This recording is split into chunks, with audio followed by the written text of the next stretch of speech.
Good afternoon, everyone. Welcome back from our turnaround break. We've got some work to do post-turnaround. We're starting today with an informational hearing and then one bill hearing. So we will get started right out of the gate with the informational briefing. It's a presentation on Kansas youth tobacco penalties and prevention strategies. Lots of kids and adults in the building today on this issue. We actually touched on it on the floor today on the T21 bill, but there's more they'd like to talk to us about. So we're going to get started. I assume we have the order you want us to be in, but if someone thinks otherwise, okay, so I have Carrie Rinker first. There we go. And if I call somebody out of order, just tell me. We'll make it work. So, is that better? All right. We appreciate the opportunity in front of the committee today, Chair. My name is Carrie Rinker. I am the Government Relations Director for Kansas with the American Heart Association. And smoking is the number one preventable cause of death in the United States, contributing to both heart disease, Kansas's number one cause of death, and stroke, Kansas's number 5. The American Heart Association believes that Kansas can do more to prevent kids from becoming addicted to these products. We rightfully see lives on the line and wish there was more being done about it. In 2021, there were 15 registered tobacco lobbyists in the building. That doesn't account for the tobacco retailer lobbyists and other organizations that toe the corporate tobacco line. That's why it is great to have Resist Kids in the building. We trained them up last night. They stayed overnight. We had over 100 kids here who conducted almost 40 meetings. Unfortunately, because they are from all over the state of Kansas, many of them had to drive home because they had long drives ahead of them for this late committee here. But they are also why we call HB 2294, which is in this committee, which unfortunately did not get heard this year, but maybe next year. We call that bill the Kansas Roots Act because we are cultivating a tobacco-free generation with our shared youth prevention activities with KDHE. We want to raise healthy tobacco-free Kansas kids, tomorrow's tobacco-free workforce, keeping healthcare costs low for employers. There's a lot more we can do to specifically hold retailers accountable at the point of sale. The association is a science and research-based organization, and so I like to give epidemiology as an example. Epidemiologists look at the source to control disease, and right now the retail environment is the source where 3 out of 4 youth nationally report they access these products. There are things we can do to increase accountability and create a culture of compliance at this point of sale, because ultimately store owners are responsible for what occurs in the course of their business. Many of our recommended changes are outlined in HB 2294. They include tightening up license suspension and revocation criteria, stating a baseline of new compliance check, 1 compliance check per year, updating definitions to encompass all new and emerging products, which are always changing, nicotine, synthetic nicotine even, and e-cigarettes. The association also strongly supports the elimination of the youth penalty for tobacco purchase, use, and possession. You will hear a lot more from the youth about that topic here today and other stakeholders, community members. As a parent myself to twin 17-year-old girls, I support the removal of this penalty. And we also, I'll share a story of a volunteer with the American Heart Association. She is a single mom of 4, 2 kids have special needs, 1 with autism, 1 with a congenital heart defect. And her oldest was the one she thought that she could count on to not get in trouble, straight A student. And she got a call one day, freshman in high school, post-COVID, had never even had an orientation in that building. And she got a call from the school and they said, "We think he has a vape pen." And she said, "No way. You want to search his locker? Fine, search his locker." And they did. And they found a vape pen. And she showed up 30 minutes later, grown men surrounding him, one of which was a police officer, and they expelled this child from school. So here, the single mom working part-time had to find a way to get her kid educated because, straight A student caught for the first time, expelled from school. It's these kind of punitive policies that cause problems. I want to give plenty of time for everyone else here, but I did want to share that Rep. Owens had a meeting with some of these kids today, and he was not sure if he was going to be able to be, there's his seat, in the committee here because he had a previous commitment, but he wanted us to call out the fact that in his committee, they just passed a bill that gets rid of all juvenile fines and fees. And he felt that this was in line with that and that he would support the removal of that youth penalty. And with that, I'll make way for the next person. Very good. Thank you. Next, I have Alexandra Poling.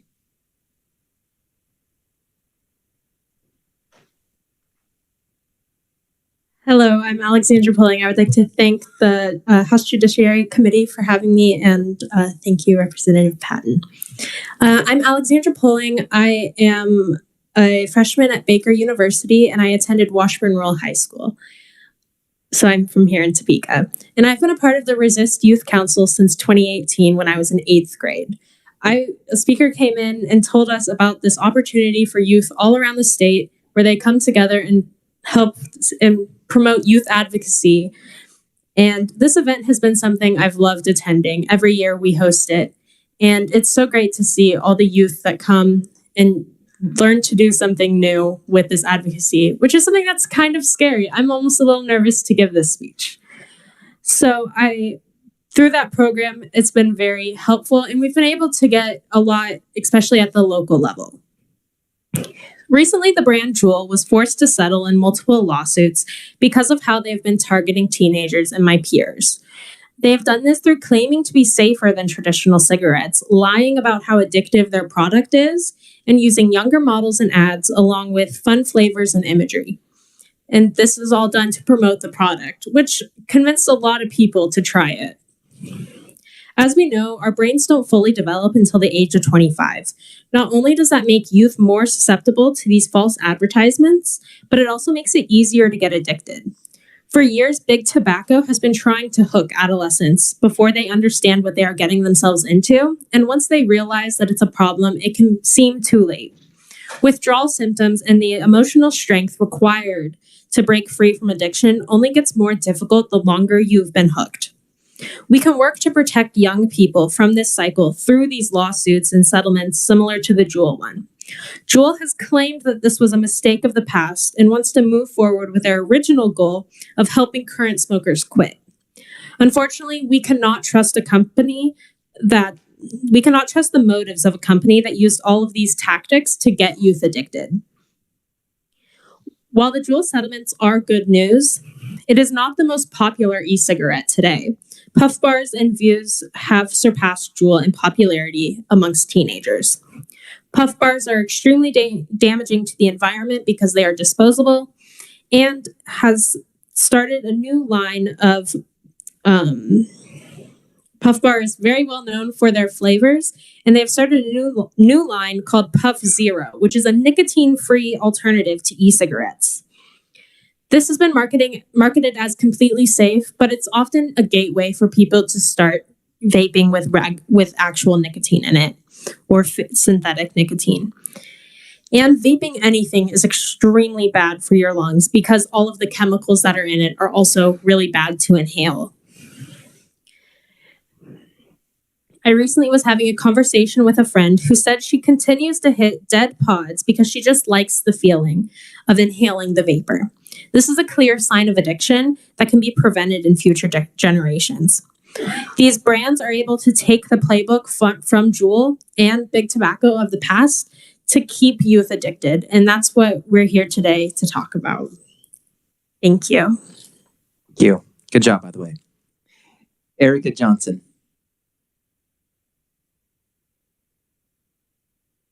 Good afternoon, everyone, and thank you, Chair Patton, for the opportunity, and committee members for us to come here today. And you guys probably were seeing all the yellow shirts around the Capitol today, and I just want to say that it's been an absolute pleasure to be part of this experience. But today, my name's Erica Johnson. I am coming from the lens of a parent today. Fortunately, I have had the opportunity to be an adult sponsor to help some of these kids that you saw today, get them in the door and let their voices be heard.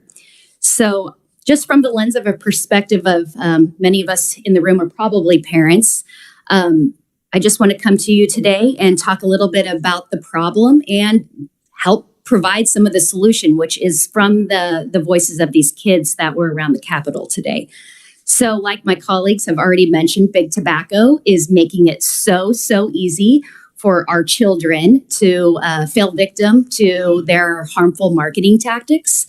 One of those reasons, Big Tobacco is remarkably great at marketing their wonderful flavors, their awesome colors. And I don't know if your children are like this, but I know with my two boys, if you told them that this tasted like Captain Crunch, they will 100% give that a try. So unfortunately, they do an incredible job at making this really appealing to young children.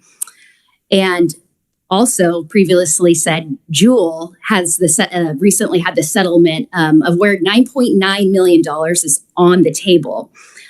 They admit fully on that they have engaged in promoting and targeting youth. That $9.9 million should absolutely be earmarked towards prevention, especially in the youth market. So one wonderful thing about that is I think that the kids absolutely have the solution, and some of that money could go towards education and prevention. So a little bit about the solution. Like I said, a lot of the children, a lot of the students are starting to become more aware of the harmful effects of tobacco usage, but they need more funding. They need more support from you all here today. I do want to kind of piggyback on the fact that we absolutely need to be holding retailers accountable at the point of sale. Failure to do their job should go right back in their hands, not fining the youth. And lastly, one of the other solutions that, from a parent's perspective, the stopping of ineffective youth penalties they're not working. We must change. Blue Cross Blue Shield recently did a study where 50% of schools immediately call law enforcement. Out of school suspension is also something that is almost immediately done. And I don't know if you're a parent yourself, but I have learned that the scare tactics for disciplining my children does not work at all. But instead, coming from a more supportive approach, sometimes the boys will listen just a little bit better. The disciplining that's happening right now is absolutely not working. So I think prevention is 100% the way to go. So thank you for your time today. I hope that you guys have a chance to consider and listening and hopefully earmark some of those potential funding opportunities for the kids, both from a parent's lens and an adult. Thank you. Thank you. Next, I have Vince Nacarado, or something close to that. Good. Okay, good. All right. Well, I want to thank the committee for giving us this opportunity to visit with you. My name is Vince Nacarado. I'm principal at Reno Valley Middle School in the Nickerson South Hutchinson School District. Been there for 16 years. And about 5 years ago, we started noticing we are having a major problem with tobacco and specifically vaping. And so we were trying to figure out what to do because we knew sending kids home for 3 days was just giving them the opportunity to go home and vape. And as we were trying to figure out what we were going to do, we became aware of KSDE and KDHE and their project ECHO. And we applied to be a member school of this. And what that ECHO did is that allowed schools throughout the state to access the knowledge of experts in the field of addiction, pediatrics, legal aspects of tobacco, cessation experts. And so through that process, my team that I put together, and we do have our own police department in our district. It's a one-man show, and he was a very involved member of this committee. Through that process, we developed the skills and the confidence that we felt like, hey, we can take on this challenge and help our kids. And so what we did through ECHO is we've increased the amount of education we provide for our students. We formed a resist chapter, and some of our kids were up here this week or today and yesterday. But the big thing for you guys is we changed our approach. We do not suspend kids out of school automatically now. What we do is for their first offense, they come to the office and they spend the day in the office. and we have them go work through some education. And my counselor and I worked on the motivational interviewing process through the ECHO, and that we learned about that, and we've worked on that. And so we go through that process with our kids. If there is a second offense, they spend 3 days in the office, and we get more intensive in the education. It's like a 6-hour program, and we really try to get the parents involved in talking about cessation processes that they can maybe look at for their student. And so, like I said, our police department, he is very involved. I do notify him when we have an issue, but it's a supportive role. He's very involved with our kids. He comes and he will talk to the kids, but he is not looking to penalize kids. He knows that they're just going to put up a wall if we do that. In the little over a year that we've had this policy in place, we've had 2 students have a second offense, and one of them was just last month. That girl, she and I were sitting there going through the process, and when we started talking about addiction, she broke down and started crying hard. And that said a lot to me. Had we sent this girl home, there is no way that would have happened. And I'll tell you right now, I'm passionate about this because I chewed for 18 years. I was addicted to nicotine. It controlled what I did, my schedule, because I wanted to make sure I was getting that in me. So that's why I'm passionate. I share that with my kids, and I don't want that for them. And so the long run, will this be effective for us? I don't know. Time will tell. But I do know this: sending kids home is not the answer. Thank you. Thank you. Tony Woolen? I believe I'm batting cleanup today up here. Actually, I have one more after you. Is that right? You're lucky. You're not last. Very well. I'm second to cleanup. Perfect. All right. Very good. Mr. Chair and committee, thank you for allowing a couple of minutes of time. You're going to hear an officer standing up here in front of you saying that young people come in and just absolutely will pour their hearts out if done appropriately. Over the last 33 years in law enforcement, I have committed my time to the youth in the state of Kansas and beyond. I worked in 2 junior high schools. I spent 11 years as a detective for the city of Leawood, where I was given all of the cases of those under 18, under 21. I had many years with the National Association of School Resource Officers on their exec board, started the Kansas Association of School Resource Officers, which merged with the Kansas Dare Officers Association, and is now have been absorbed with the Kansas Juvenile Officers Association. My current assignment is at Shawnee Mission East, and in all those years of being committed to the youth, one thing that I do know is that my focus should be on rehabilitative rather than punitive. Our office at Shawnee Mission East is absolutely approachable to all of our almost 2,000 students. Very laid back. Don't hold it against me, but we also have an Xbox in our office and a TV, and as long as the kids have a pass, they have done their schoolwork, they can come in and just hang out. Very comfortable. It's a safe place. And that's what they do. They come in and they talk. So when they come in, because it is a safe place, the other day I had several students in the office and we just threw this topic out there. And I said, what do you think about the tobacco laws? And one girl looked me straight in the eye and she told me that she was with friends, and one of her friends had just gotten a nick tick. And it was almost like it was a joke to them. And her words were, it didn't have any consequence. It had no teeth to be a preventative measure for her at all. In our learning community, we try to be positive. We try to emulate the ECHO project. We have an unbelievable mental health group that's around us with our social workers and with our counselors. And because our office is a safe place, the students come in, they talk about their real issues. They talk about the relationships. They talk about grades. They talk about violence at the house. Yes, some of them too do talk about being on the brink of suicide.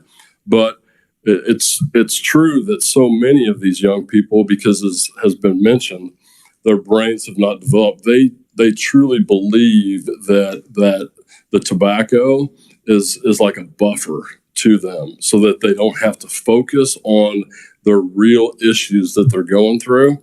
And so that's an opportunity for us from that safe place to reach out toward the counselors, to the staff, and be proactive in their work together. The other day I was on the phone with somebody, and we had so many kids that were coming up. This one student in particular came to the door, and because I was on the phone, I had to hold off just a second, but I'll just refer to him as Charles. And Charles was one of those students that did feel like our office, believe it or not, a police officer, was a safe place. And he was on an unbelievably rough path. And that path took him into the courts. But I can say that was several years ago. But because of the positive, because of the rehabilitative work that our whole learning community has been doing, I'm happy to say that Charles is going to graduate this year. We actually did talk to Charles and sit down with Charles the other day. Says, you know what, of everything that you've had to walk through, the courts and this and that, what has really helped? And Charles was very candid, and he didn't say anything that would motivate him from the legal consequences. It was the stakeholders, the healthy people around him that drew him forward and caused him to today, getting ready to graduate. He works out. He doesn't do the drugs. He doesn't do the vapes and that kind of stuff. And so unbelievably powerful. So I'll end by saying I truly would like to encourage the committee to continue to look at positive. Our community, we don't even write tickets for the violations. Not that we don't want to do our job as law enforcement. We just know that tickets are not the way. Thank you for your time. Thank you. Next, I have Sarah Prim.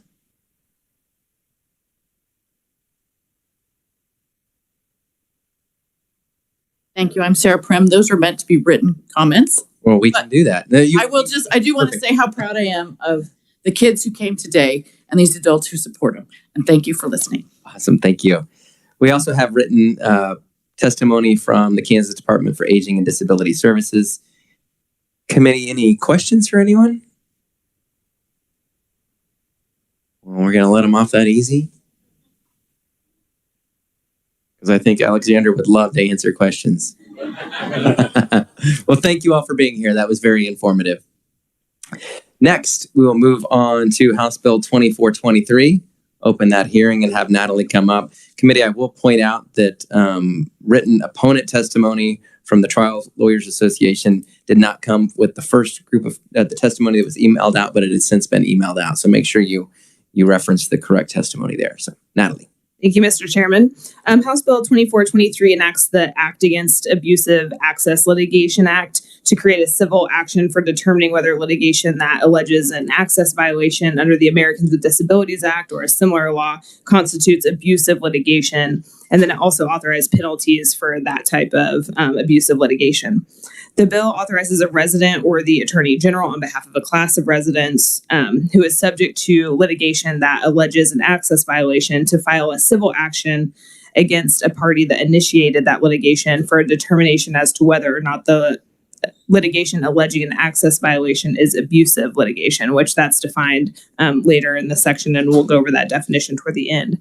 In determining whether the litigation is abusive, the trier of fact shall consider the totality of the circumstances to determine if the primary purpose of the litigation is obtaining a payment from a defendant due to the cost of defending that action in court. The trier of fact may assess any factors that the trier of fact deems relevant. There's a list of some of those factors in the bill. If the defendant in good faith attempts to cure the violation, then there shall be a rebuttable presumption that the subsequent initiation or a continuance of that litigation is in fact abusive. If the trier of fact determines that the litigation is abusive, then the court may award reasonable attorney fees and costs to be paid by the party who is bringing that abusive litigation. The court can also award punitive damages and sanctions not to exceed 3 times the amount of the attorney fees awarded. And then on the back, starting at line 14 on page 2, you'll see the definition for access violation, public accommodation, and residence of the state. And I can take any questions. Any questions for Natalie? Representative Carmichael. Thank you, Ms. Scott. I'm trying to figure out how this bill is supposed to work. It looks to me like perhaps someone in Pennsylvania looks at a website in Kansas and concludes that it doesn't comply with the ADA. Then do they file their ADA lawsuit in a federal court, perhaps in Pennsylvania, or do they file it here? Well, I think, given the circumstances, depending on the jurisdictional issues and the venue issues, I think sometimes those cases could probably either be filed in Pennsylvania or Kansas. I agree. And then we take a look under this bill, if it were to become law, in a completely separate court case that is pending presumably in Kansas. Is that correct? Yes. And if you look on page 1, starting on line 10, it's pursuant to Chapter 60, which is our Civil Code of Procedure. So the lawsuit to determine whether litigation would be considered abusive, would be filed here. And it could be either in state court here, or if the amount of the claim or demand reached the jurisdictional amount, it could presumably be under the diversity jurisdiction of a federal court sitting in Kansas reviewing what's going on in a federal case in Pennsylvania. Is that the way this is going to work? I thought, for some reason, I thought that there was something that said that they were able to file that suit in state court. I think they are. But yeah, it's right here at line. Jurisdiction on the basis of diversity would probably allow the law firm from Pennsylvania to remove this to federal court if the jurisdictional amount is met. So, yeah. Okay. So, and I do think in line 15, it does say any court of competent jurisdiction within this state. So I think it'd have to be filed here. Whether it could be removed, that could potentially happen. Yeah. And so then, is there a case in this hypothetical going on in Pennsylvania alleging somebody in Pennsylvania looked at a website in Kansas and thought it was not compliant?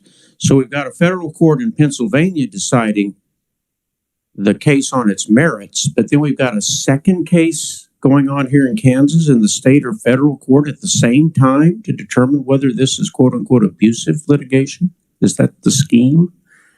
Mr. Chairman, I don't know whether that's the intent of the litigation to have that hypothetical happen, but I suppose I think that it could probably happen. You have 2 separate cases. There's no provision in this statute, is there, that delays the Kansas cause of action for abusive litigation or whatever it's called until there's been a determination on the merits of the principal lawsuit in a different state.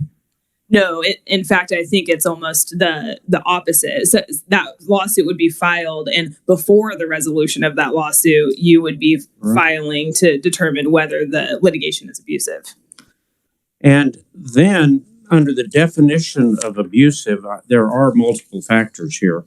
But as I looked at that, I never saw any requirement that the original ADA lawsuit be frivolous or without merit. Is there anything in this bill that requires that the ADA lawsuit, in my example pending in Pennsylvania, be a meritless or a frivolous lawsuit? In fact, it looks to me like it could be a completely valid lawsuit. Is that the way this works? I don't think there's anything that specifically requires a finding that it be frivolous. I think the determination at this point that the trier of fact would be making is this abusive litigation? And so the way that they determine whether it's abusive, it lists out the factors that they can consider, other lawsuits and things like that. But no, it doesn't seem to take into account the merits of the current case that's under consideration. So final question is, this bill would allow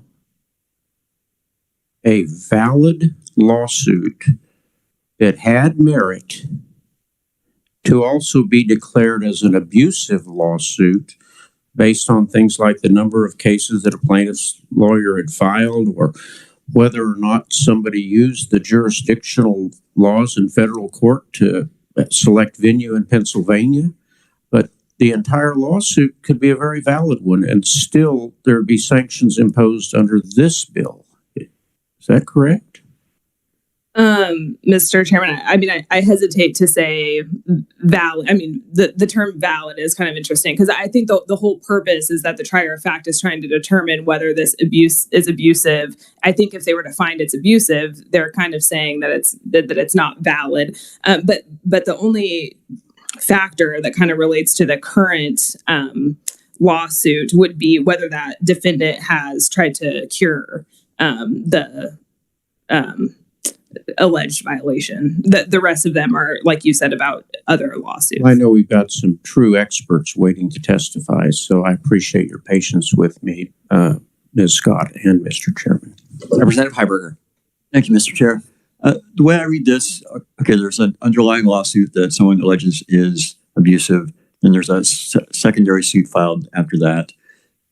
And the way I read this, the second court can award attorney's fees and damages to the plaintiff in that case, but I don't see that it does anything to the underlying case. I would agree with that. Yeah. Any other questions for Natalie? Okay, thank you, Natalie. Beginning with proponents, first up is Eric Stafford and maybe Ryan at the same time, however they handle that. Thank you, Mr. Chairman and committee members. Good afternoon. Eric Stafford with the Kansas Chamber here in support of House Bill 2423.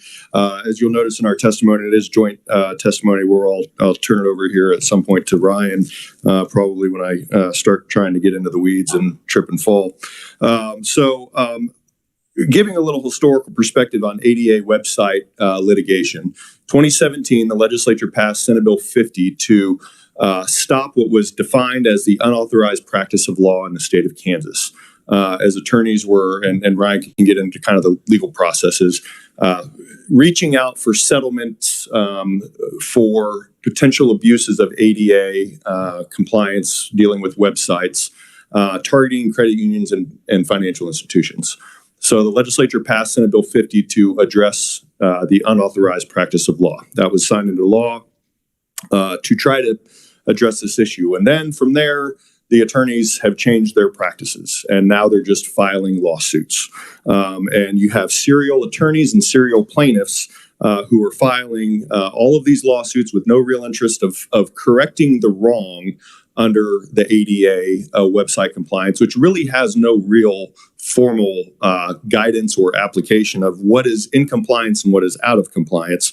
And so what you're seeing is an abuse of the Americans with Disabilities Act to push for quick settlements because of the costs of defending yourselves. In some cases, California, New York, real quick about that, 85% of ADA website compliance lawsuits are filed in 3 states, California, New York, and Florida. There are plaintiffs who sued a restaurant over the height of their tables. Those same plaintiffs have filed over 1,000 lawsuits against businesses. There's an attorney who has filed, one single attorney who has filed over 600 ADA website compliance lawsuits out of New York. And that individual is targeting these folks to quickly reach a settlement with no intention of trying to correct any wrongs or any wrongdoings. So in our view, that this is an attempt to create a cause of action against these abusive litigation practices and not to take away legitimate claims of violations under the Americans with Disability Act, but we have Kansas businesses being targeted here, and we had attempted to address this back in 2017, but the plaintiff side has evolved into more creative means and just more direct means, quite frankly. So this is an issue that is not going away, and we need to find some sort of solution to protect small businesses from one, they don't even know what they're doing that's wrong because there's no clear federal guidance. But two, it's clear that these practices are a serial pattern and repetitive practice to target individuals into quick settlements. So when you do this times 1,000 at $10, $20, $30,000 a pop, you're raising a lot of money. And so it's pretty clear. There's plenty of records. You have some information included in our testimony on this that shows that these efforts are not genuine in their efforts to try to solve abuses within the ADA, but they're an attempt to just try to quickly reach settlements with numerous businesses across the country on these claims. So with that, Mr. Chairman, happy to answer any questions at the appropriate time. And whenever you're ready, Ryan can get into more specific detail. So let's go ahead and go to Ryan. We'll do questions at the end. That way you all have a chance to maybe answer some of our questions, and then we'll fill in the blank with Representative Carmichael. Yep. Thank you very much, Ryan Kriegshauser, here working with the Kansas Chamber on this issue. On a page in my testimony, I have a chart from the Institute for Legal Reform that shows an increase in these types of lawsuits, particularly since 2020 during COVID. So the problem with these lawsuits is there are levels of ambiguity in the ADA, particularly when it comes to what constitutes access to a website. First of all, federal courts can't even decide if a website is a place of public accommodation. There's disagreement between the circuits, but assuming it is, what makes a website compliant for a blind person to access it?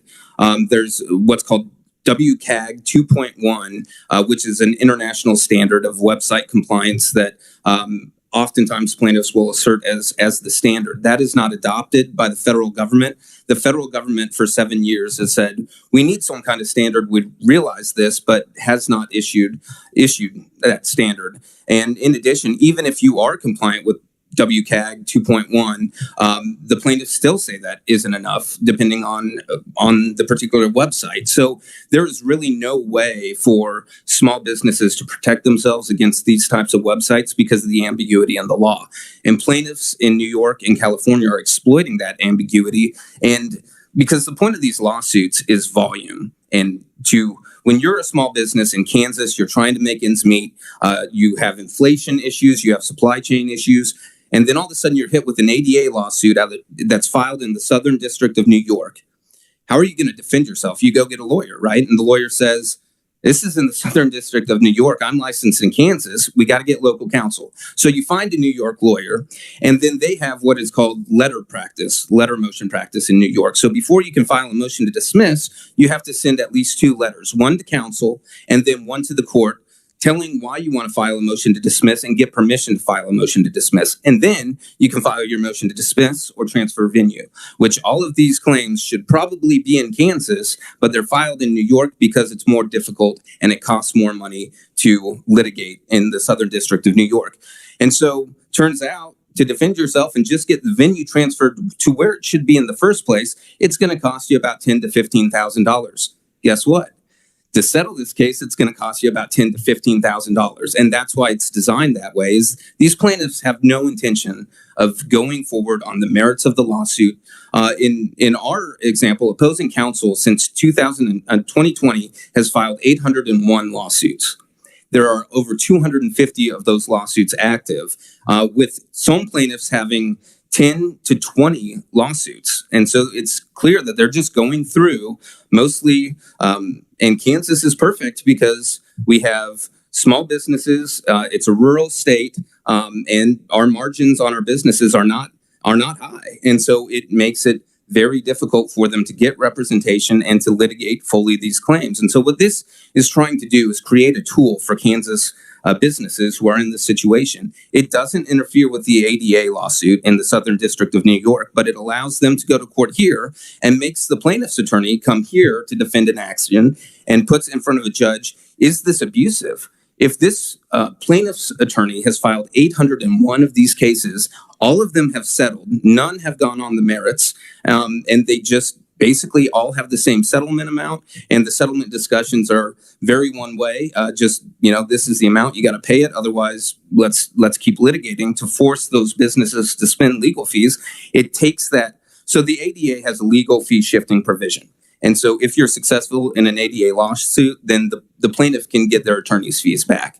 And so these plaintiffs' attorneys have an incentive to just go ahead and file and then say, look, you can defend this action. It's just going to probably cost you more money in the end because you're going to end up paying our legal fees. And this levels the playing ground because if you have a meritorious claim, first of all, a judge is not going to find it to be abusive. I think given the factors here, if you have Kansas attorneys that bring legitimate issues that are clear to a judge is not going to find that abusive. It's the New York lawyers who have filed hundreds of these and just settled them based on settlement amounts and not fully litigated the cases. That's what we're trying to target. And we've been in talks with the DRC about how to get our hands around this issue, and it's very difficult. It's a national problem.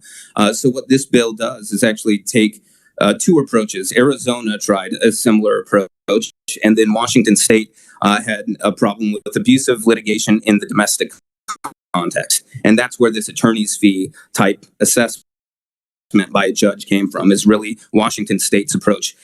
And I think we're open to any number of approaches. This is our attempt to solve a real problem, and it's growing. I just spent a few minutes going through opposing counsel in our cases, 801 cases, and I found 4 or 5 Kansas cases, gas station out of Paxico, a pharmacy in Wichita. I think there was a CBD dealer in Ottawa, and I didn't go through all 801. So this is a clear issue in Kansas. As you can see from the numbers, it's increasing. It's incredibly lucrative for the plaintiff's bar in New York. And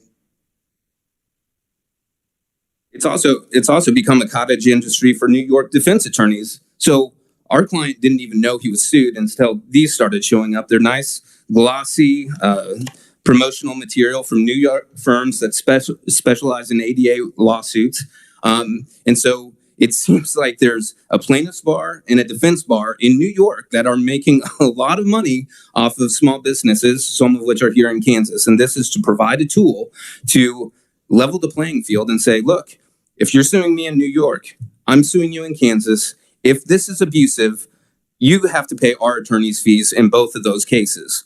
And it's a tool that will level the playing field. And most likely, plaintiffs are going to go to greener pastures in other states and not harm Kansas's business with this abusive litigation.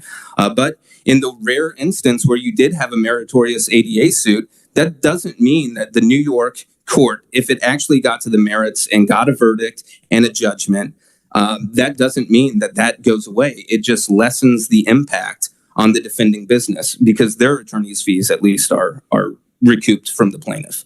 And so I'm happy to answer questions, but I will say this is not limited to websites. I did some more research. I think Eric mentioned the businesses that table height.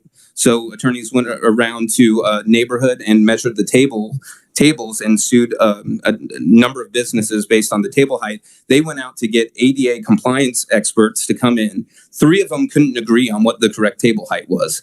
Another example where the attorneys actually got sanctioned in the 11th Circuit down in Florida, and they were sanctioned because they were splitting fees with the plaintiffs 50-50, and so it was an unethical fee split. But what they were doing is suing businesses in a geographic area that were gas stations, and they played videos at the gas pump without closed captioning on them. And so they sued a number of businesses under that. And again, those gas stations are happy to, and I think how this came up is the gas station said, we can turn off the videos. What can we do to solve this? And the plaintiffs started crafting their complaints differently, not to flag ways that they could preemptively fix the issue. And so the 11th Circuit upheld that sanction because the plaintiffs' attorneys were just motivated in money and not solving the actual issue they were suing on. And the same is true with websites. Websites try and become compliant. They go out, get a service. It's not good enough. And if you settle one of these cases, you become a mark. And then other plaintiffs' attorneys say, hey, this company will pay out. So you have a second lawsuit come and say, hey, your website's still not compatible because there is no standard. It's a never-ending nightmare. And this is a tool that helps Kansas businesses get out of it. And so I'm happy to answer questions. Very good. Thank you. We'll do, again, questions at the end. So Corey Peterson. Good afternoon, Mr. Chairman, Vice Chairman Shriver, Ranking Minority Member Carmichael, and members of the committee. Thank you for taking time to listen to this. I am not one of the experts. I am a shopkeeper. I own a small business in Lindsborg, Kansas. My wife and I have owned the Hemsloyd. We sell Swedish stuff in Lindsborg and all throughout the United States. We have a brick and mortar business in Lindsborg as well as an e-commerce business. And we're a small business. We have 5 full-time employees. Depending on the time of the year, we may have 14 part-time employees, and we have 3 or 4 seasonal employees. So we're a relatively small business, but we try to serve a good purpose in Lindsborg and the state of Kansas. But I'm here to support House Bill 2423. I cannot debate the merits or the technicality or technical parts of the bill. I'm just here to tell you a story that this is real. It's not made up. And when you hear statistics, there's actually lives behind the statistics. I came prepared to offer a fairly lengthy testimony on my experiences, but I've been advised since I have been sued that I probably should not do that. So I'll keep my comments brief. But I think they laid it out very well. And I think many of you know, every day, small business owners, every morning we get up, we know we're going to have challenges. We know that some are routine, some are unique, some are mundane, and some are not quite such. But Ryan listed out some of the challenges we have, and they're real. But the problem or the issue that I'm facing today, I would have never expected to have happen. And I'm not alone. And the reason I'm here, it's self-serving, obviously, but it's more so to protect the small businesses in Kansas. It's one that, again, I'm going to limit my comments, but it's very upsetting. Throughout the process, I've lost countless nights of sleep. I've lost days of productive work. I've lost some faith in mankind. They say it, but I have. It's like, how can this possibly be happening? I've never been sued before in my life, and unless you have been, you have no idea how terrible of a feeling it is. There are small businesses trying to do the right thing for the right reasons, and then you get it with something like this. That could be a life or death blow to our business, and that's why I'm here. As a small business owner, I think they laid it out quite well. It's very frightening to know how alone we are as small businesses in Kansas. We have very little means to go to New York State to respond to this type of lawsuit. And a lot of my peers have not been able to, and I don't know how they ended up. I haven't talked to them, but I know that I'm not alone in this in Kansas. And the sad thing is, I think those that are filing these lawsuits know this, and that's why they're exploiting that. But a little cliched, but we're us small businesses. We really, truly are sitting ducks on a very small pond, and there's no limit to how many ducks can be shot off that pond, and they're being shot. And but anyway, it's a real story. I'd be glad to elaborate more when I can. But it's gut-wrenching for a small business owner. I don't see this as about accessibility. I want to reach as many customers as I can, and but to have this happen is very upsetting. And I hope that you'll consider some solution, some remedy to protect small businesses in Kansas, especially in a way that would not cost the taxpayer any money. So, but I'd be glad to answer any questions I can. But again, I just appreciate your time and consideration. Thanks. Thank you. Dan Murray.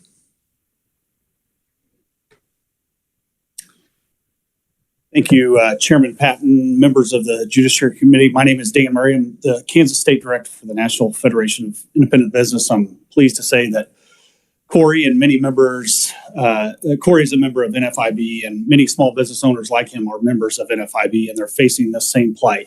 He's not alone. He had, fortunately, the time and ability to come here to Topeka and tell his story. This is a problem. This is not something that is inflamed by headlines that is national. It's happening in Kansas, and something that we urge you to address.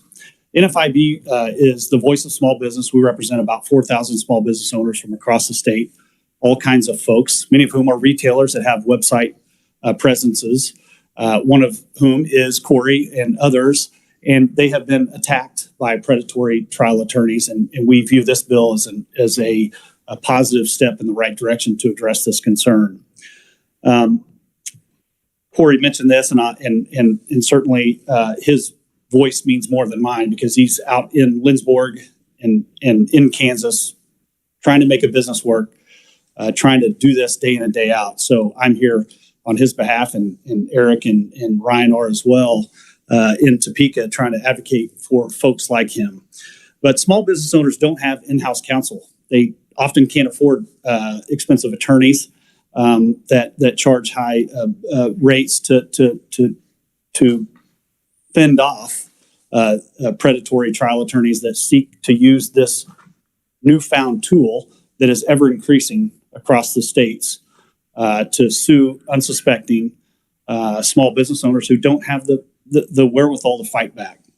The growing number of cases, and there are some data in my testimony, both in the states in which they've filed these claims, but also in Kansas, where the claims have come home to roost, are growing, and they have over the course of the last decade. Trial attorneys are seeing an opportunity for unsuspecting small businesses who, again, don't have the resources to fight back to say, you know what, we'll just file a claim. They're going to say, we can't afford an attorney. We're just going to settle. And as Mr. Stafford pointed out, $10, $15, $20, $30, $40, $50,000 just to get out of the hassle of doing it. And it's become a lucrative piece of business for certain folks out there. Again, I don't want to be up here talking points, but this is really personal for, I think, many small business owners who are confronted with this. But the ADA was created to help those millions of Americans who have issues with access to businesses. It's shameless for trial attorneys to use this piece of legislation that was in large part led by Bob Dole, a famous and favorite son of Kansas, to earn money off the backs of good, hardworking small business owners. And I hope you all will take that in consideration as you consider passing this bill, and urge your support. Thank you, and I'll stand for questions. Thank you. Committee, we have written proponent testimony from the Kansas Bankers Association. Any other proponents? Okay, questions. Representative Mon. Thank you, Mr. Chairman. This question's for Ryan. Afternoon. Nice to see you, Ryan. So, don't we still have a common law tort of,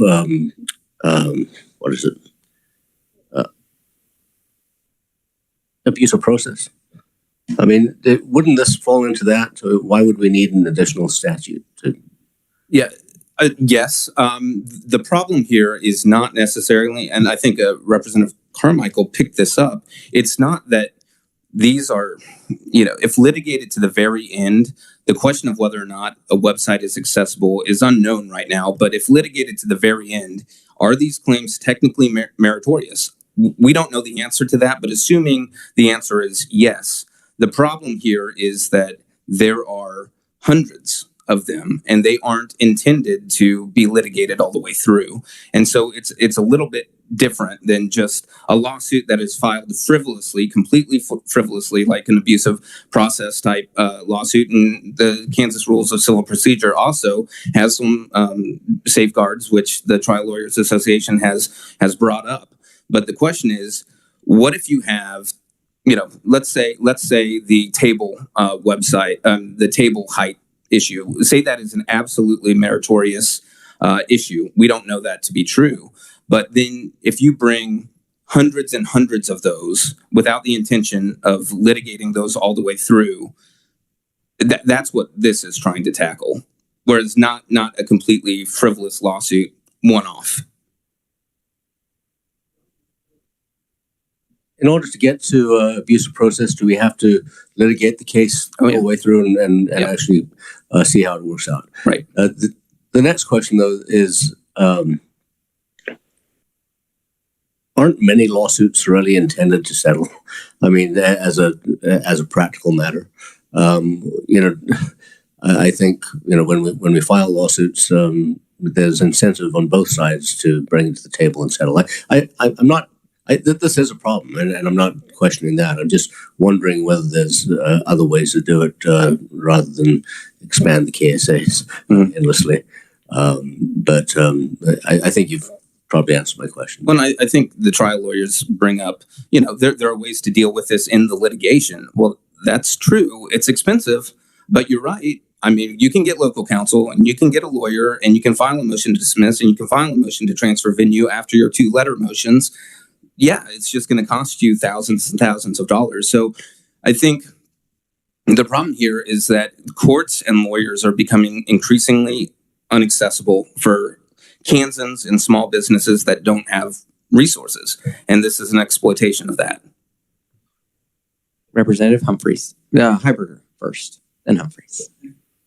Mr. Chair, I mean, the way you described it seems like it's pretty clearly an ethical violation on parts of the attorneys who are doing this. Have any disciplinary boards in any state weighed in on this? Well, yeah, like I said, the 11th Circuit upheld sanctions against the lawyers there, but the practice that was criticized by the 11th Circuit was the 50-50 fee splitting. So basically the plaintiff and the attorney split the fees equally. And that was actually what the sanction was.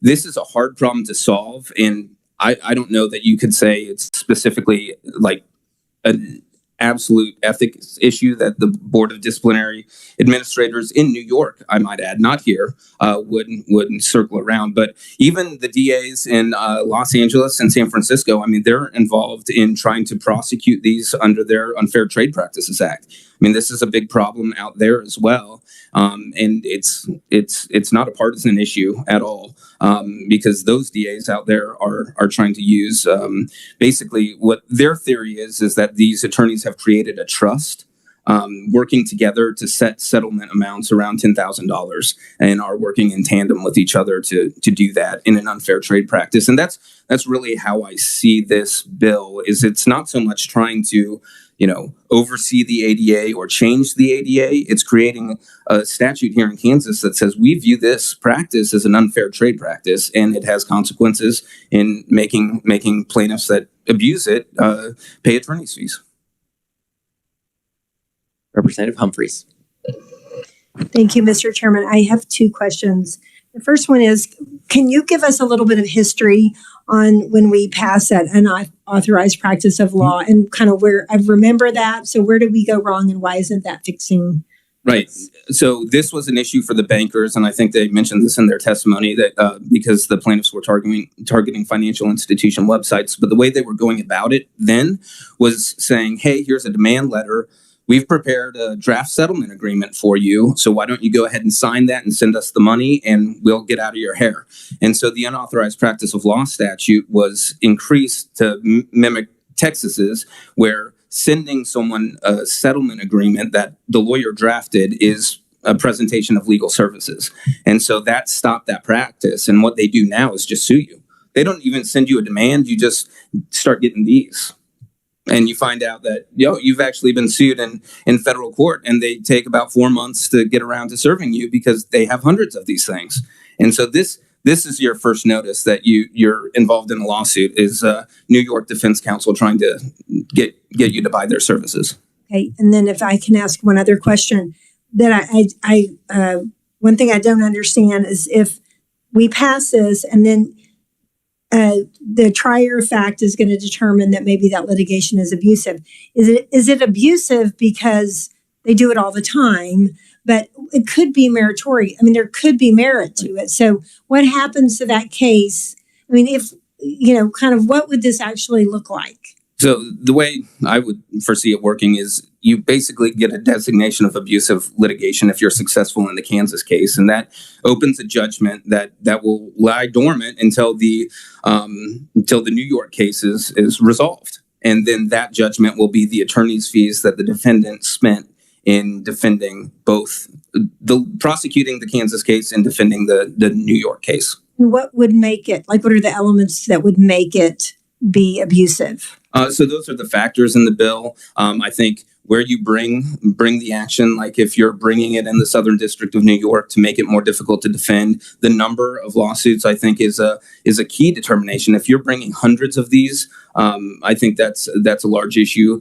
I think the settlement negotiations are another factor. Whether or not there was a demand, or whether or not you just got sued and had these glossy pamphlets show up, I think is a factor. And if you immediately took action, I think at the end of the day, we would all agree that access is important. It's key, and it must be provided. And so these businesses, once they're on notice that there's an issue, if they work in good faith to resolve it immediately, go out and get a provider to provide WCAG 2.1 accessibility services to their website. If they do that, then there's a presumption, if the lawsuit doesn't go away, that it's abusive, and it's intended for just making them settle for the cost of defending the lawsuit.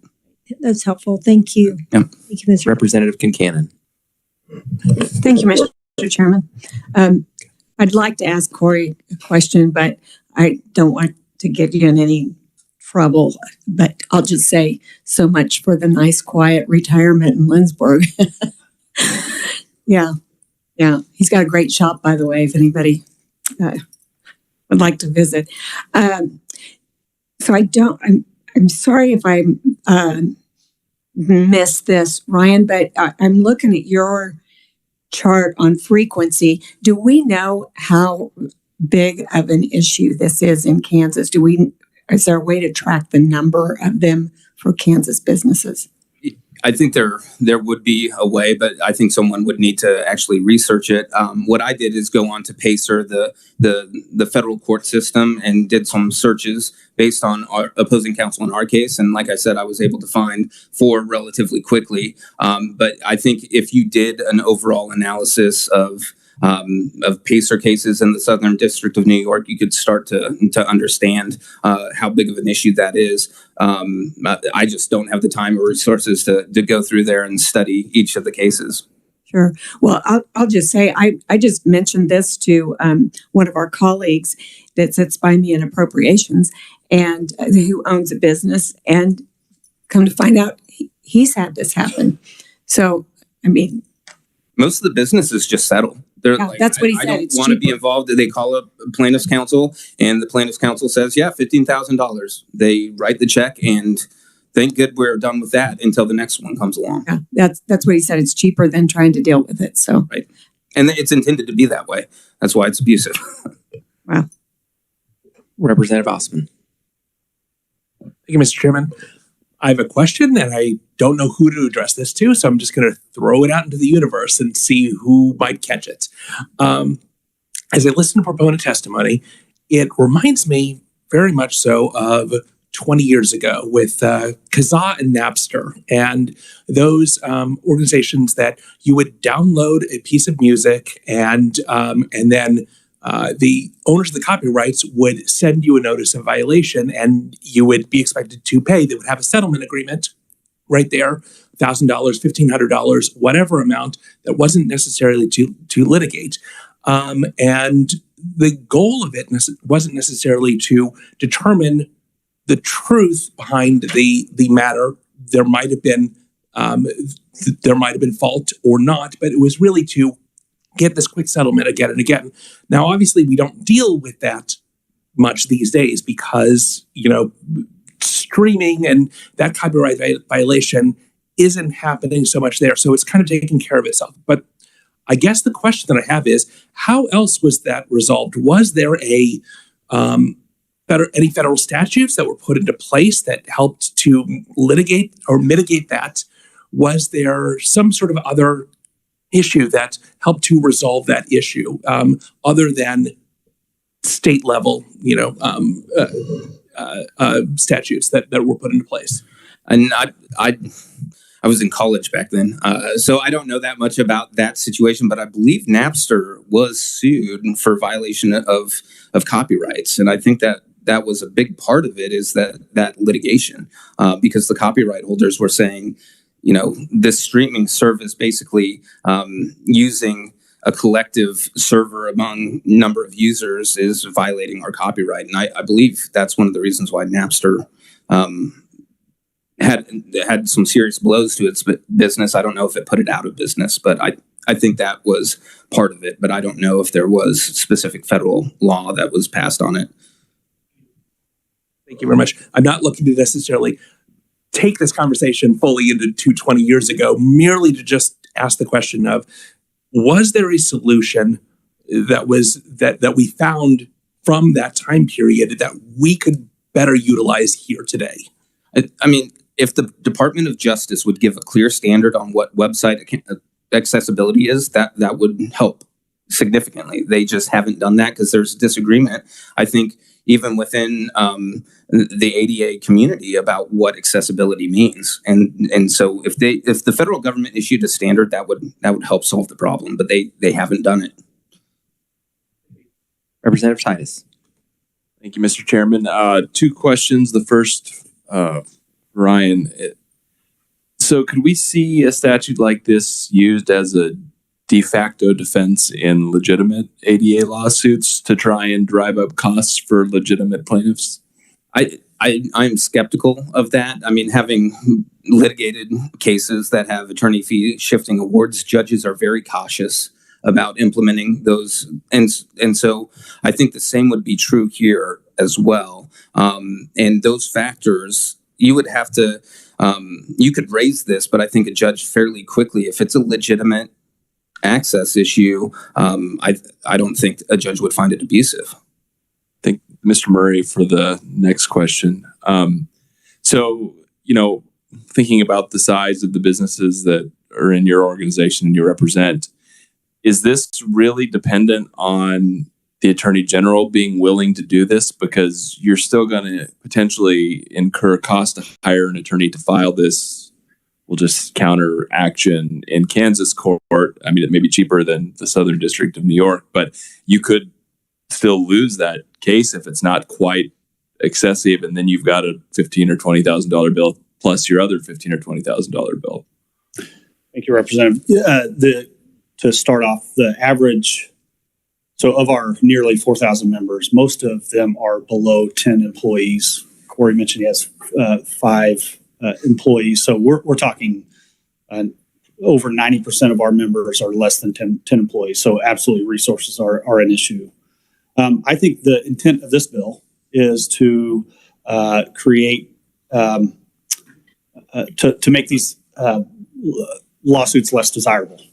And so the hope would be that if we get this bill on statute or a bill similar to this on statute, that it would prevent predatory trial attorneys from pursuing these lawsuits, and therefore small business owners wouldn't have to expend resources on defense for these claims. Makes sense. Thank you. Representative Vaughn. Thank you, Mr. Chair. This question is for Ryan. Hey, I'm just wondering, so if the majority of these cases are the out-of-state web access lawsuits, why not just limit the remedies in this bill to those cases at this time instead of doing all public accommodation cases? Because plaintiffs' attorneys are very smart and they're able to be creative. Like I said, I mentioned the table height issue or the closed captioning on gas station video pumps. Those are just 2 examples that I found quickly after a discussion with the DRC. And so the thing is, I don't know what the next approach will be. Right now, it's websites, but will that be the approach in the future? I don't know. That's limited by the creativity of plaintiffs' attorneys. Okay, thank you. I think I share the concern that this may be too broad in terms of the potential of actually throwing out meritorious cases. So I don't know. I wonder if it could be limited at this time and expanded as necessary. And I think we've been clear. This is an approach that we're proposing, but we want a solution to the problem, and so we're going to continue to talk with the DRC about finding that balance, and we're open to finding a balance. But what I will say is, this is happening now to Kansas businesses, and there's an example right in front of you, and there will be any number of examples over the next few weeks to years. And I fear that, a hypothetical fear versus actual damage being caused on Kansas businesses now. I mean, one thing that I was told is in Lynchburg, a lot of the businesses are thinking about just taking down their website because they've heard about this example and they don't want to be caught up in it. And you're shutting down e-commerce in the state. And during COVID, that's what saved a lot of small businesses is their e-commerce platform. And so Kansas right now is in a situation where these lawsuits could have small businesses decide they don't want that part of the market, and that harms the state and getting tax dollars, sales tax dollars, and it's a problem. And so I just want to hit home that it is a problem. It is a problem today, and it's not hypothetical. Representative Lewis. Thank you. Thank you, Mr. Chair. I take umbrage, and I say that rather lightly because I'm a New York lawyer. I haven't seen you on any of these pleadings, so. Well, and I do have some experience with this as a New York lawyer, and it's on the defense side. And I think the problem you raise is a real one. In my case, these were cases 10, 12, 15 years ago. And as I recall, there were a couple in our office, and we did advise our clients to just pay the nuisance value and be on about their business. So I appreciate the problem. And these questions that I'm going to ask, so I understand there's a problem. I'm just not sure this is exactly the solution. So these are sort of like devil's advocate questions I have. Your factors for determining whether it's frivolous or not.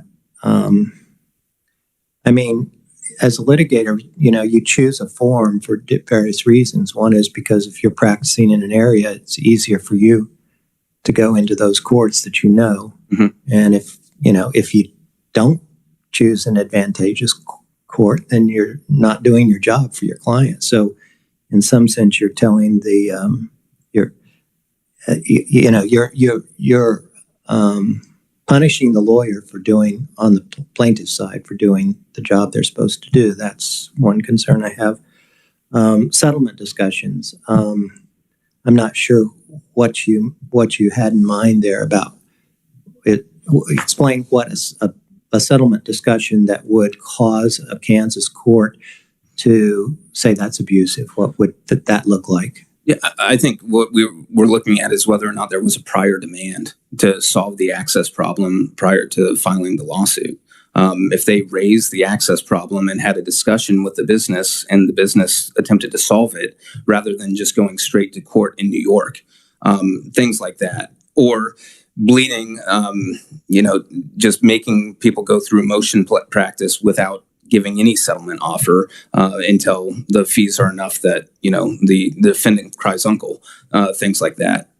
If I might, but if I haven't been around, this is my first session, but you indicated that there's not a Kansas law that sort of put the kibosh to sending out settlement demands in these cases, right? So now you're saying if you don't. No settlement agreement. So the unauthorized practice of law fix, they would send a settlement agreement that the lawyer drafted.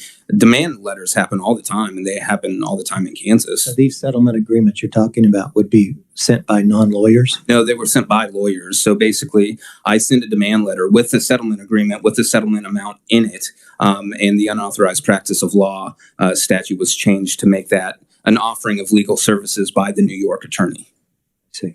I see. And then, your factor about whether the business, agreed to cure before the lawsuit.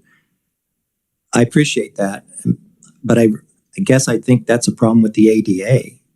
A lot of these things are ultimately a problem with the federal ADA laws, and I understand. I agree with it that there's a problem, but I'm not sure this is where we get our solution. Yeah. But I appreciate you coming forward, and I'm willing to work and talk with the committee and with you about solutions. Yep. Thank you. Thank you. Representative Mon. Thank you, Mr. Chair. Ryan, this issue is bigger than just access litigation. I mean, it's across the board on a lot of these federal regulatory schemes, whether it's TCPA litigation, when, if you've got a call center and you call somebody a minute after time, and all of a sudden you're getting these demands that are also, or maybe you're not in violation at all, but you get some attorney in a far-flung state insisting that you were, and threatening lawsuit. And again, it's easier just to settle. So this type of abuse isn't just limited to access litigation. It's collection companies are targeted for this type of we'll harass them until they just pay us some money and go away. And you are right. So I'm wondering whether some work needs to be done to expand this if we're going down this road to protect Kansas businesses against litigation. Would you guys be open to discussing expanding this to beyond just access litigation? I think the tension is the opponents want to narrow it, and so there's just this natural tension here between finding the problem and hitting the nail on the head, so to speak. And so I think we'd be open to that. I think I'd have to let the opponents speak for themselves about expanding it. Thank you, Representative Bourgeon. Well, thank you, Mr. Chairman. And being a small business owner, I'm going to go kind of evaluate some things when I get back to my small business. But I appreciate you being here. I appreciate this. I'm just curious, can you give us examples of what other states might be doing to protect their small businesses? Just be curious. Yeah, like I said, it's a very difficult problem to solve. And this was an approach that we kind of came to from looking at Arizona's law. So Arizona just basically created this kind of judge interpreted abuse of access litigation, but it only really applies to the state access laws and not to the ADA. And then the kind of litigatory procedure here was taken from Washington State's abusive domestic litigation. So people filing PFAs against former spouses or using lawsuits to get discovery to invade the privacy of former spouses, that type of thing. And so we kind of blended those together for the product that is here that we're proposing. But states haven't really gotten a good handle on this. I mean, you had 2 DAs out in California try and use antitrust or Unfair Trade Practices Act. We don't have an Unfair Trade Practices Act here in Kansas. It was repealed. We have consumer protection, but that doesn't apply to the small business side of things. You could look at restraint of trade, but that's something the Attorney General would have to do. And it doesn't hit the nail on the head exactly, but states are trying to be creative in ways to solve this problem because it is a real problem, but there hasn't been a hey, this is the solution. This worked great for us because it's such a difficult problem. And so that's why we have this proposal. Okay. Thank you for that. I would just finish with a comment. I think we need to do something, maybe. You sat patiently long enough. Representative Carmichael. Thank you, Mr. Chair. I'm critically aware that the hour is late. We have 2 more witnesses and questions for them, no doubt. First, since you're there, Mr. Krieghauser, would you be kind enough to provide the citations of the Arizona and Washington statutes to which you've referred to the legislative research? Because I'm going to ask them to retrieve those as well as do the necessary citation check to find what court interpretations have occurred in response to those statutory schemes. And I know it would be of assistance to them. Now, a question for any of the proponents. Do I understand that under this proposed law, there could be a completely legitimate lawsuit to correct some ADA violation related to accommodations, that in fact there was a violation of the law, but a Kansas court could still look at that case and find that it was an abusive lawsuit or abusive litigation under Kansas state law? I guess the trouble in answering that question is the ambiguity of website access issues and the lack of a federal standard. But those are matters that are determined by federal courts under federal law. So my question is, well, look, put it this way. Let's assume that the lawsuit in Pennsylvania or New York or the Southern District of New York is tried to conclusion, and it's found in favor of the plaintiff that indeed a Kansas business on its website somehow violated the ADA. Is that a defense to abusive litigation claim under Kansas law?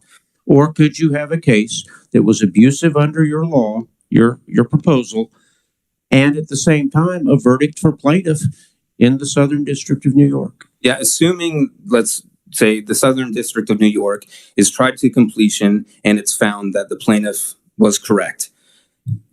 Yes, in Kansas, that litigation could be considered abusive. And yes, you find out after the litigation is done, it's meritorious. And in that situation, the defendant would get their attorney's fees, but any damages awarded would still be awarded to the plaintiff. So it wouldn't. I don't know which defendant or plaintiff you're talking about because they each wear different hats. Can Yes. you please make that clear? Yeah. So yes, the plaintiff in New York and the defendant in New York could, let's assume they have a meritorious case tried to completion and there are damages awarded, then they would be the plaintiff in Kansas and the defendant in Kansas, and say that that litigation was deemed to be abusive. Then the attorney's fees for the New York defendant would be paid by the plaintiff, but the damages would still be there for the plaintiff. Monetary damages on accommodations cases. It's injunctive relief and attorney's fees. Right. So what you're saying is that somebody could have an entirely legitimate, meritorious lawsuit filed in the Southern District of New York, taking advantage of the law that Bob Dole put his name on, in essence, yet the Kansas court would still be able to award attorney's fees to the Kansas business for having defended what was in fact a meritorious case that was tried to judgment successfully in New York. Yeah, that's theoretically possible. Does that happen to raise any supremacy clause issues? No, because that New York litigation is unaffected. The cause of action here is basically an unfair trade practice cause of action. Then if we're looking at this under the ambient of unfair trade practices, I want to make sure that I do understand your position is these are actions by out-of-state attorneys taken against Kansas businesses. Is that correct? Primarily, but not necessarily. Okay, so are you trying to limit the ability of Kansas lawyers to bring meritorious ADA claims to allow for public accommodation? In those circumstances, you propose that those lawyers be subject to a separate civil lawsuit in Kansas for attorney's fees for suing a company that was in violation of the ADA. That's what you propose, isn't it, If the judge finds that litigation to be abusive. Even though it was meritorious, even though a Kansas citizen did not have the ability to access a public business contrary to the ADA, contrary to the ADA, you would still propose that lawyer for that successful plaintiff be held liable for attorney's fees in defending a successful ADA action in Kansas. If they're bringing hundreds of actions that are not intended to be tried on the merits, then yes, that's theoretically possible. So a lawyer who is successful in bringing multiple claims would be liable under your law, but a one-hit wonder who showed up and just made a strike lawsuit would not be liable under your law. So you only want to punish the successful lawyers who defend citizens' rights under the ADA. We want to deal with the lawyers who are abusing legal process. If we were to limit the effect of this bill to lawsuits which are filed outside of the state of Kansas, would that satisfy your concerns? I think that's one of the proposals that the DRC brought, and I think that's something we're going to talk to them about as a possibility. I'm asking, would that satisfy your concerns? I'd have to talk to them about that possibility. You know, the old phrase, talk is cheap. We're having a hearing today, and I'm trying to find out from you whether or not that would be a way out of this conundrum. Just limiting it's out of state lawsuits. It's possible.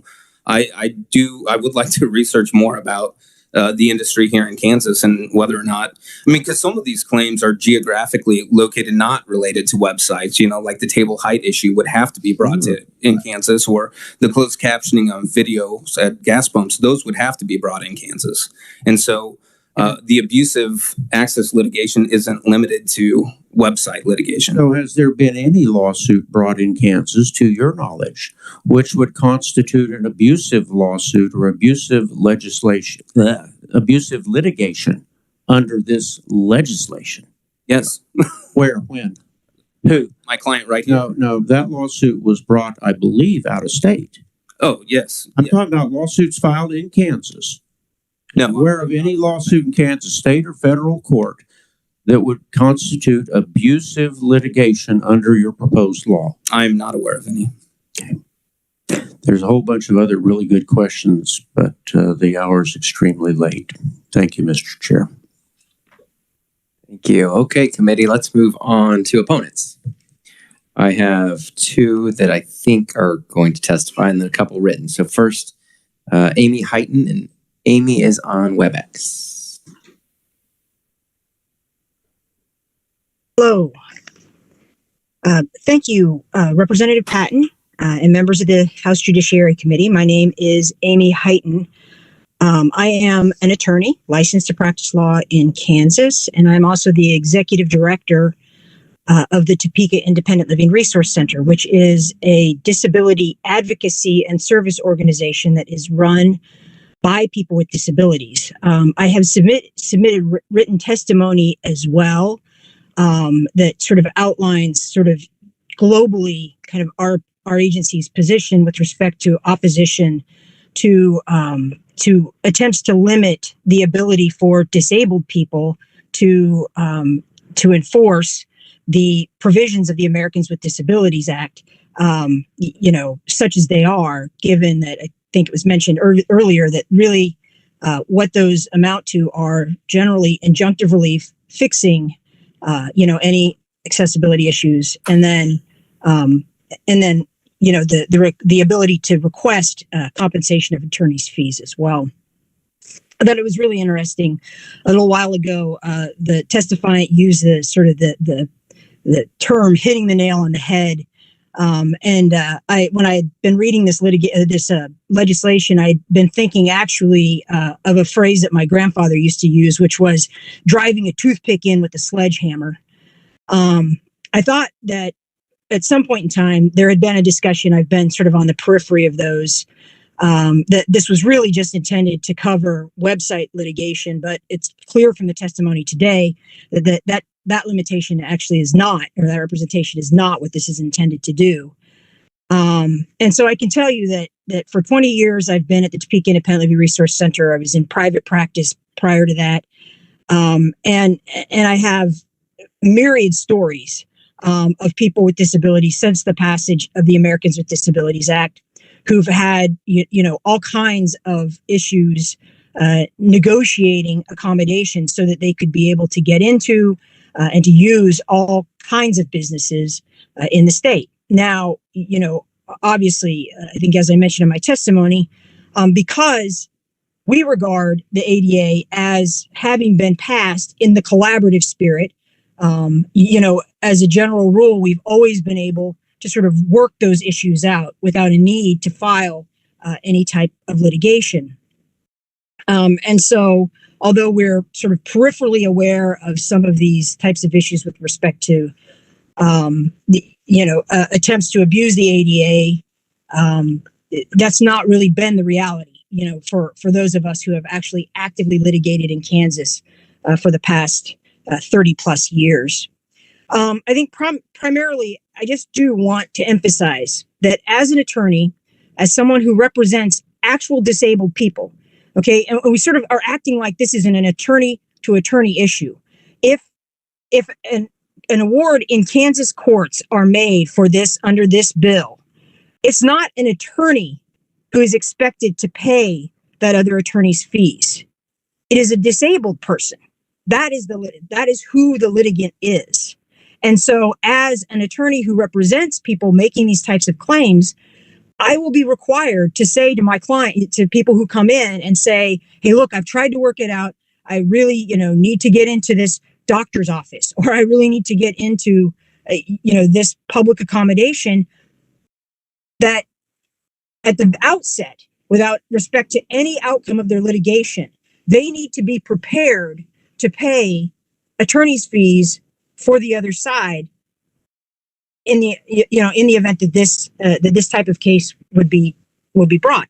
I mean, that is under the rules of professional conduct, the type of thing that I would need to disclose to my client when they were making a decision about what avenue they would pursue to enforce their rights under the ADA. I think that there have been a lot of other great things brought up. I'll just touch on those briefly. I think the mention of copyright in Napster earlier is a good example as well. I receive letters with respect to our website all the time alleging infringement of copyright. Now, I'm fastidious, obviously, about this kind of issue on our website, and so I know that these claims are spurious. And so across the years, the past 20 years, I've developed a letter and a response that I immediately shoot back to those folks. And generally speaking, I have to send the letter 2 or 3 times, but at the end of the day, the issue goes away. The same kind of thing where they're making demands and they're illegitimate demands, but I'm not asking this body to protect me from that. I went out and I did the research and we wrote the letter and, take care of the issue on behalf of our own organization. Certainly, we're open to some of the other discussions that DRC has been having with the chamber on ways that this may be able to address sort of the larger issue and looking at this as a professional conduct issue, looking at this as an opportunity to improve website access, and looking at this as an opportunity, quite frankly, to go to the Department of Justice and have them do a better job.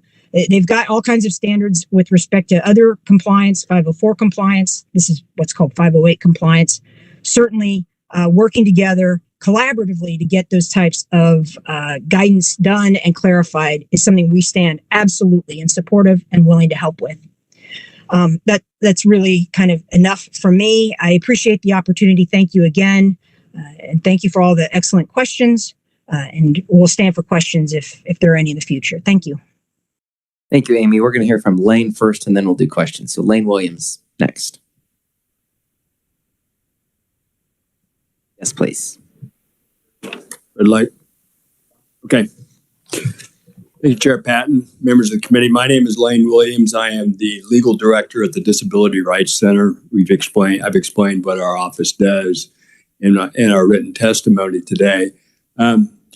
We oppose the bill largely because we think, just as Amy pointed out, it attempts to solve a small problem with a very large hammer.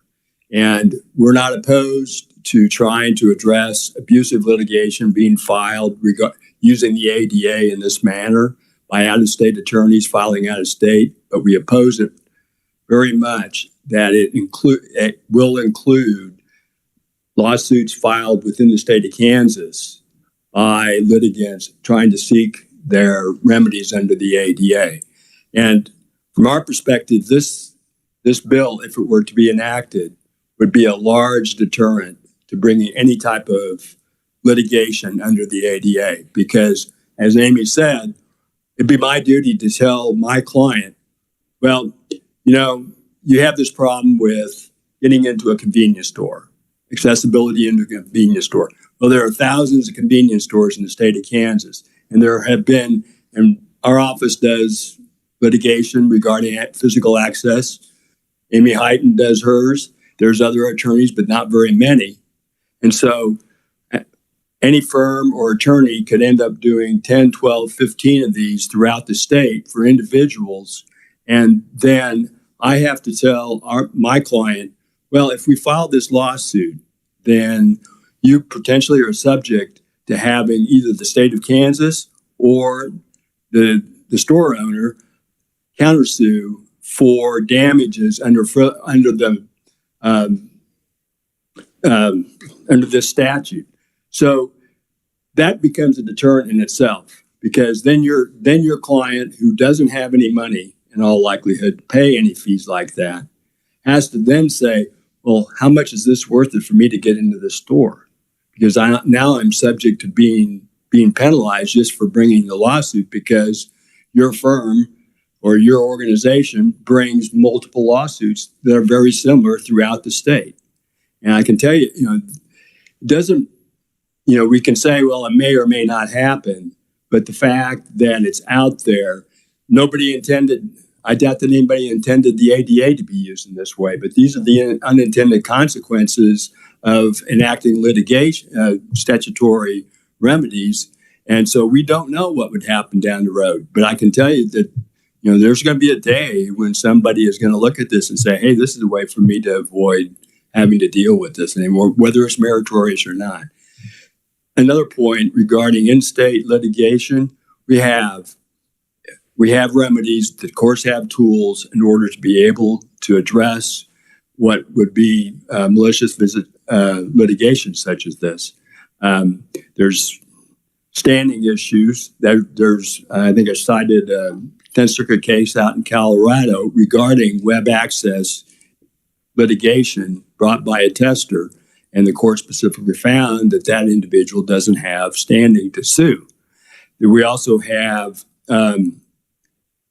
whether there's also ethical violation issues potentially for failing to bring a case in good faith by a Kansas attorney. There's also the issue about whether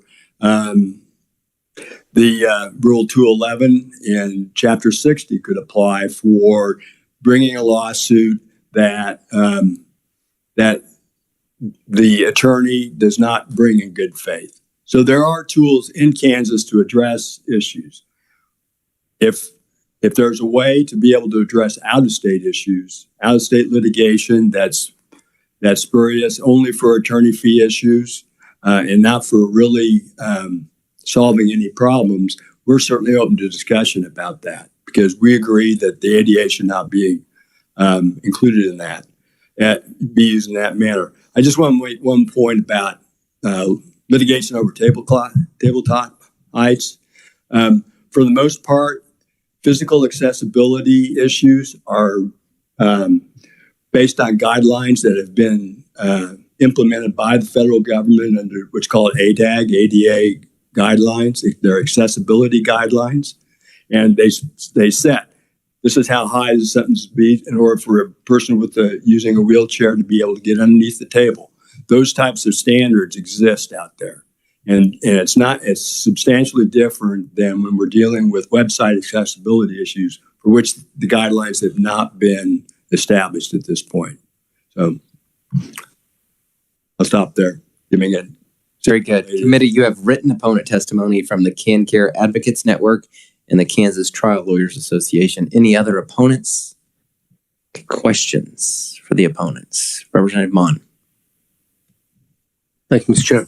So if we removed a party as a potential defendant out of this, would that, so the target of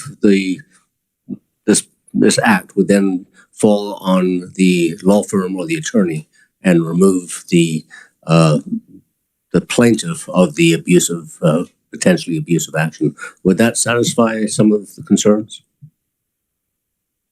That it would just fall on the attorney or filing the lawsuit on behalf of the plaintiff? To me, we don't know who the plaintiffs are, other than they're probably typically, or I'll say historically, when a firm is filing large volumes of suits like that, they have testers. Testers are individuals who don't have any real, they wouldn't intend to go to a site to buy,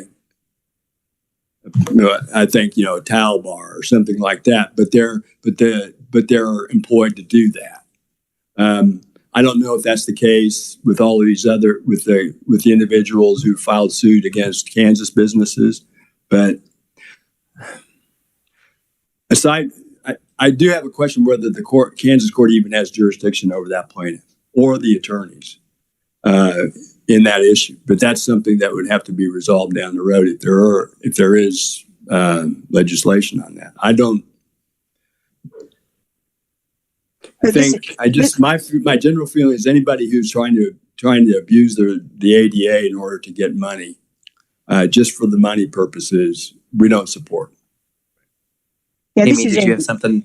Yeah, go ahead. Yeah, I mean, I think, I get the question. So the idea is that the language in the bill would be changed so to clarify that the litigants themselves would not be responsible for payment of that fees. Is that correct? Yeah, that was the basis of the question. Okay, yeah, and I mean, obviously, I think kind of from Lane and I's perspective, right? We work for not-for-profit legal aid organizations, so effectively, that would sort of take out that sort of group of attorneys from being able to, have the resources to represent people in these cases. So, it would cut down the plaintiff's bar, but unfortunately cut down what we regard as the plaintiff's bar in white hats, right?